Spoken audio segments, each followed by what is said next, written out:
여러분 안녕하세요. 시 그리는 창가 사르비아입니다.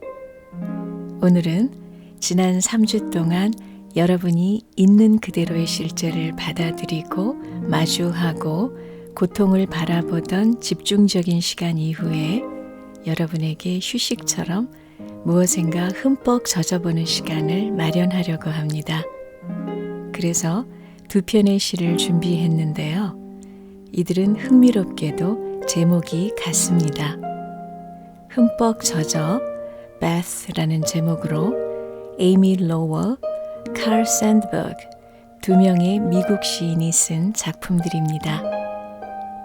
우선 에이미 로월의 시부터 소개해드리도록 하겠습니다.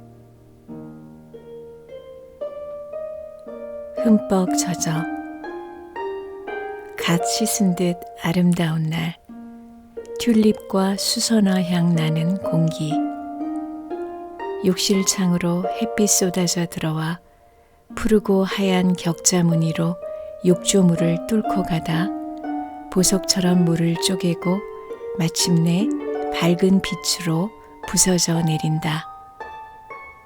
작은 햇빛의 점들이 물 표면에 떠서 춤추고 그 반사된 빛이 천장 위로 감미롭게 흔들린다. 손가락으로 저으니 윙 돌기 시작한다. 나는 발 하나를 움직여 욕조 속 빛의 단면들을 흔든다. 기대어 누워 웃고는 푸르고도 하얀 물, 햇빛에 쪼개진 에메랄드 물이 내 위로 넘쳐 흐르게 한다.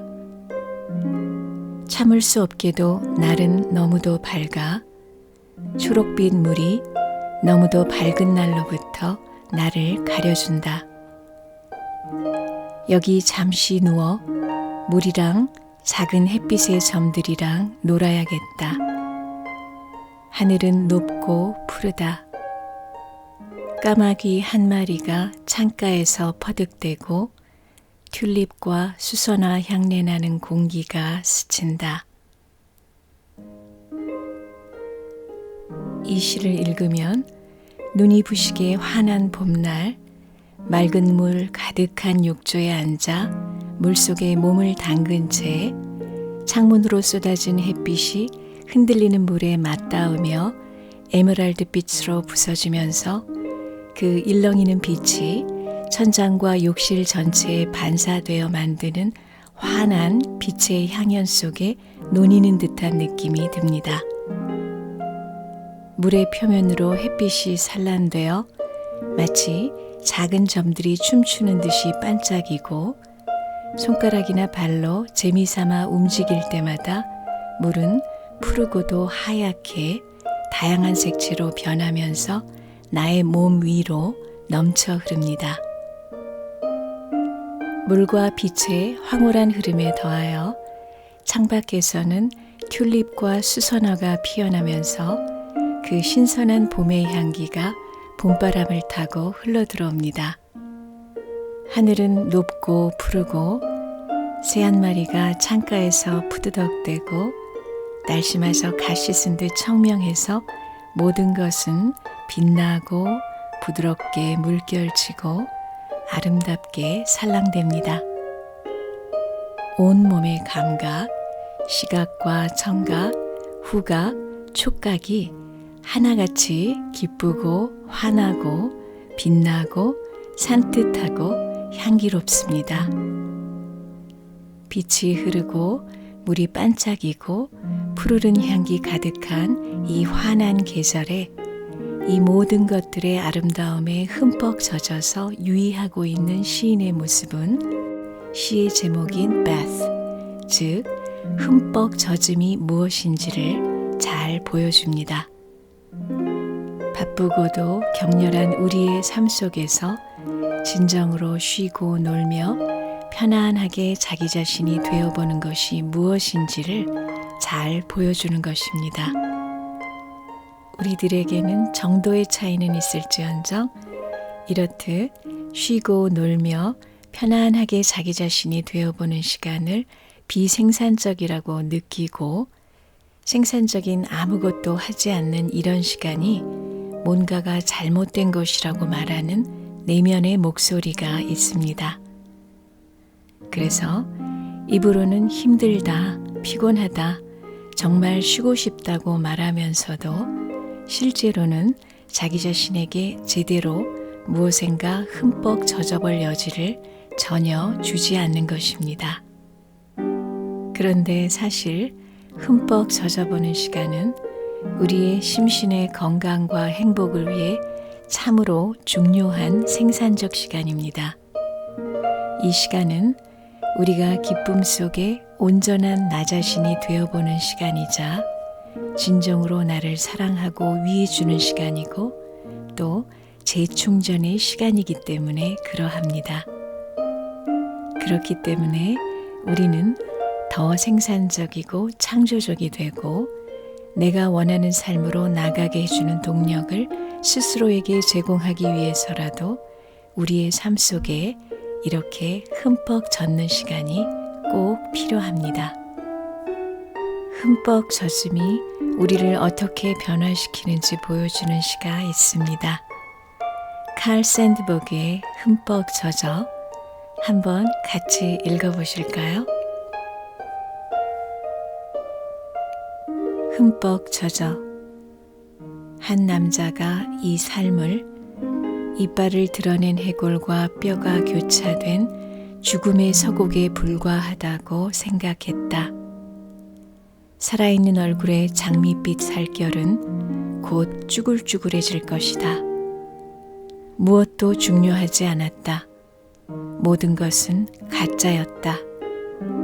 흙은 흙으로, 재는 재로 돌아가고 그리고 오랜 어둠과 의미 없는 적막이 올 것이었다.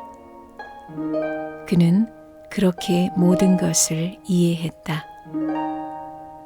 그런데 그가 미샤 엘만의 음악회에 갔다.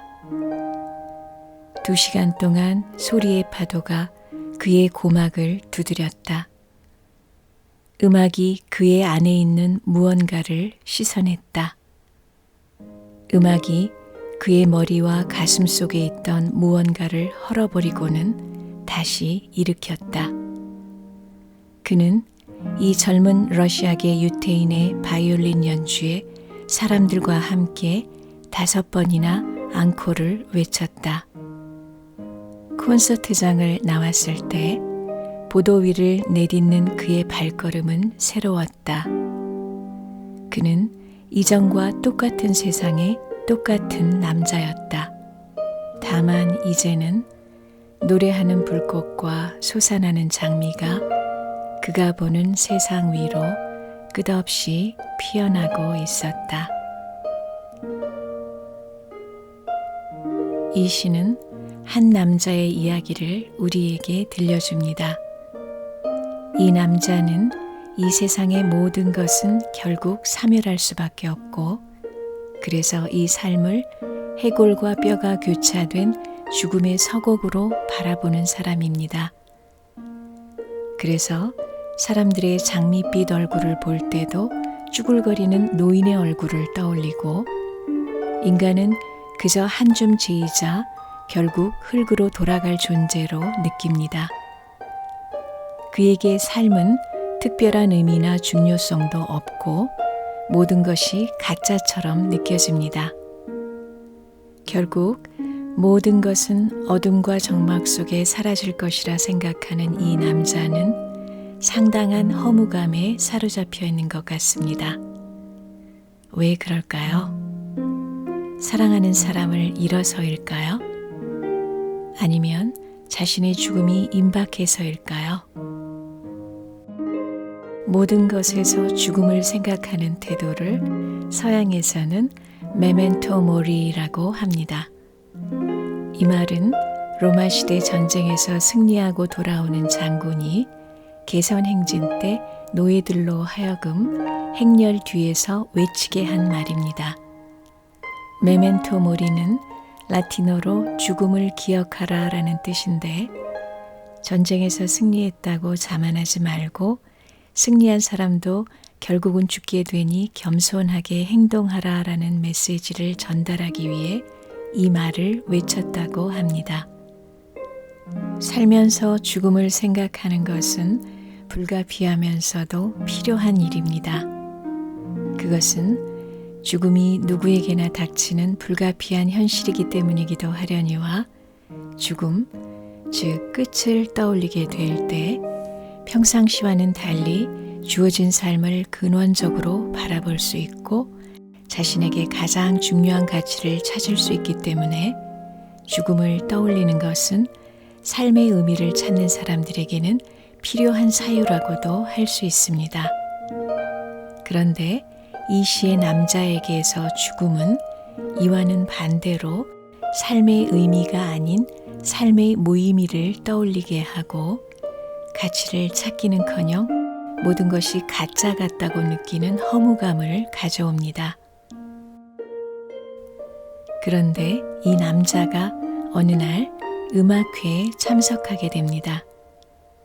그는 젊은 러시아계 유태인 연주자 미샤 엘만의 연주회장에 가는데요. 엘만은 열정적인 스타일, 완벽한 기교, 그리고 섬세하고도 아름다운 음색으로 유명했던 20세기 초를 대표하는 세계적인 바이올린 연주자입니다. 특히 그의 음색은 감미롭고 관능적이면서도 풍부해서 전문가들 사이에서는 그의 이름을 딴 엘만 톤이라는 말이 만들어질 정도였습니다. 이 시의 남자는 바로 이 엘만의 연주를 2시간 동안 경청합니다. 이 시에서는 2시간 동안 소리의 파도가 그의 고막을 두드렸다고 말합니다. 그리고 음악이 그의 머리와 가슴 속에 있던 무언가를 씻어내고 헐어버리고 다시 일으켰다고 말해줍니다. 그런데 풍부한 소리의 향연에 흠뻑 젖었던 그에게 변화가 일어나기 시작합니다. 삶의 무의미와 허무감에 빠져있던 이 남자가 연주가 끝나고 나서는 사람들과 함께 5번이나 앙코를 외칩니다. 엘만의 음악에 깊이 감동하여 열정적으로 반응하기 시작한 것입니다. 치유가 일어나기 시작한 것입니다. 음악회가 끝나고 콘서트장을 나설 때 보도 위를 내딛는 그의 발걸음은 이제 새롭습니다. 물론 그는 이전과 똑같은 세상의 똑같은 남자이지만 이제 그가 보는 세상은 그 이전과는 달리 노래하는 불꽃과 솟아오르는 장미가 끝없이 피어나는 세상입니다. 노래와 불꽃과 장미가 피어오르는 세상은 해골과 뼈의 세계, 흙과 재의 세계와는 달리 따뜻함과 활력, 새로움, 그리고 사랑이 함께하는 세상입니다. 그리고 오랜 어둠과 의미 없는 적막 대신 노래와 생동감으로 가득한 세상입니다. 순수하고도 풍부한 소리의 향연 속에 흠뻑 젖으며 남자는 죽음과 무의미와 공허를 넘어서서 열정과 온기와 아름다움과 사랑이 만들어내는 새로운 세상의 가능성을 맛보게 된 것입니다. 미국 남서부 지역에 거주했던 나바호 인디안들에게는 자기들만의 메멘토 모리가 있습니다. 그들은 이렇게 말합니다. 당신이 세상에 태어날 때 당신은 울었지만 세상은 기뻐했으니 당신이 죽을 때 세상은 울어도 당신은 기뻐할 수 있도록 그렇게 삶을 살아라는 말입니다. 나바호 인디언들은 삶의 끝인 죽음만 바라보는 것이 아니라 탄생도 함께 봅니다. 그리고 죽음을 기억하되 어떻게 살아야 하는지도 함께 기억하기를 당부합니다. 울음과 함께 태어나 웃음과 함께 죽기를, 세상에 기쁨을 주며 태어나 세상이 애도할 만큼 의미 있는 삶을 살고 죽기를 당부하는 것입니다. 어떻게 보면 죽음은 삶의 테두리로서 삶의 윤곽을 잡아줍니다. 그리고 우리는 그 윤곽 속에 저마다의 이야기와 색깔을 입혀나갑니다.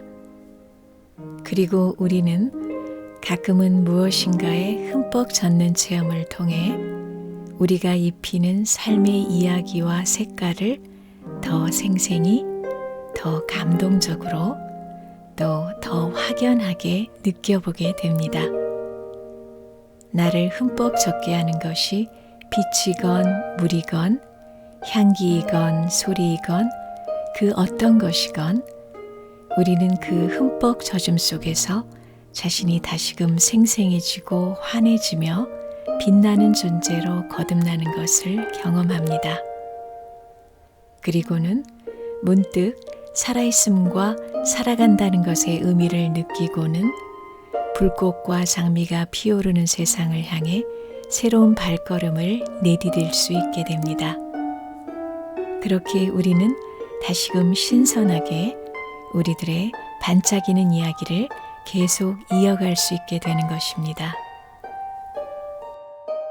오늘 여러분들에게 저는 이렇게 제안하고 싶습니다. 이 계절과 시간의 흐름 속에 잠깐이라도 멈춰서서 어느 것이건 한번 흠뻑 취해보는 시간 가져보면 어떨까요?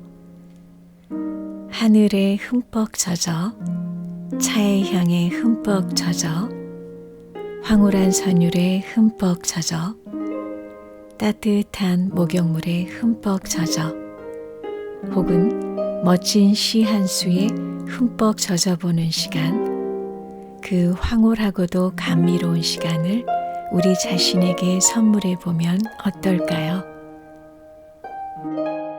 여러분 모두에게 이 반짝이고 아름답고도 행복한 시간이 깃들길 바라면서 오늘의 이야기 여기에서 마무리하겠습니다. 다음 시간까지 안녕히 계세요.